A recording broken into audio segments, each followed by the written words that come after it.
ತುಂಬ ಹೆಣ್ಮಕ್ಳು vaginal delivery ಆದ ನಂತರ ಅಥವಾ ನಾರ್ಮಲ್ ಡೆಲಿವರಿ ಆದ ನಂತರ ನನಗೆ ಯೂರಿನ್ ಲೀಕ್ ಆಗ್ತಾ ಇದೆ, ನನಗೆ ಬಾರದೇನಾದರೂ ಎತ್ತಿದರೆ ಯೂರಿನ್ ಲೀಕ್ ಆಗ್ತಾ ಇದೆ, ಇಲ್ಲ ಜೋರಾಗಿ ನಕ್ಕಿದ್ರೆ ಯೂರಿನ್ ಲೀಕ್ ಆಗ್ತಾ ಇದೆ ಅಂತ ತುಂಬ ಹೆಣ್ಮಕ್ಳು ಹೇಳ್ತಾರೆ.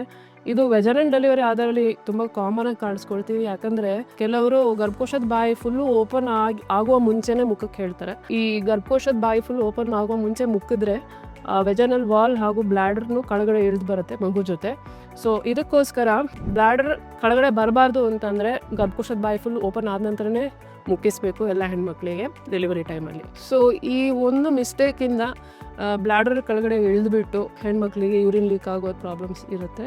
ಹಾಗೂ ಇವರು ಮೆನೋಪಾಸ್ ಹತ್ತಿರ ಬಂದಂಗೆ ವೆಜನಲ್ ವಾಲ್ ಲ್ಯಾಕ್ಸ್ ಆಗುತ್ತೆ. ಯಾಕಂದರೆ ಅವ್ರ ಬಾಯಿಲಿರುವ ಈಸ್ಟ್ರೋಜನ್ ತುಂಬ ಕಡಿಮೆ ಆಗುತ್ತೆ. ಹಾಗೂ ಯೂರಿನರಿ ಸ್ಪಿಂಕ್ಟರ್ ಈಸ್ಟ್ರೋಜನ್ ಡಿಪೆಂಡೆಂಟ್ ಆಗಿರೋದ್ರಿಂದ ಮೈಲಿ ಈಸ್ಟ್ರೋಜನ್ ಕಡಿಮೆ ಆದ ತಕ್ಷಣ ಆ ಸ್ಟ್ರೆಂತನು ಯೂರಿನರಿ ಸ್ಪಿಂಕ್ಟರ್ದು ಸ್ಟ್ರೆಂತನು ಕಡಿಮೆ ಆಗಿಬಿಟ್ಟು ಯೂರಿನರಿ ಲೀಕೇಜ್ ಆಗೋ ಚಾನ್ಸಸ್ ಜಾಸ್ತಿ ಇರುತ್ತೆ. ಮುಂಚಿನ ಕಾಲದಲ್ಲಿ ಇದಕ್ಕೆ ಯಾವುದೇ ಥರದ್ದು ಟ್ರೀಟ್ಮೆಂಟ್ ಇರಲಿಲ್ಲ. ಬಟ್ ಈಗಿನ ಕಾಲದಲ್ಲಿ ತುಂಬ ಥರದ್ದು ಟ್ರೀಟ್ಮೆಂಟ್ಸ್ ಇದ್ದಾವೆ.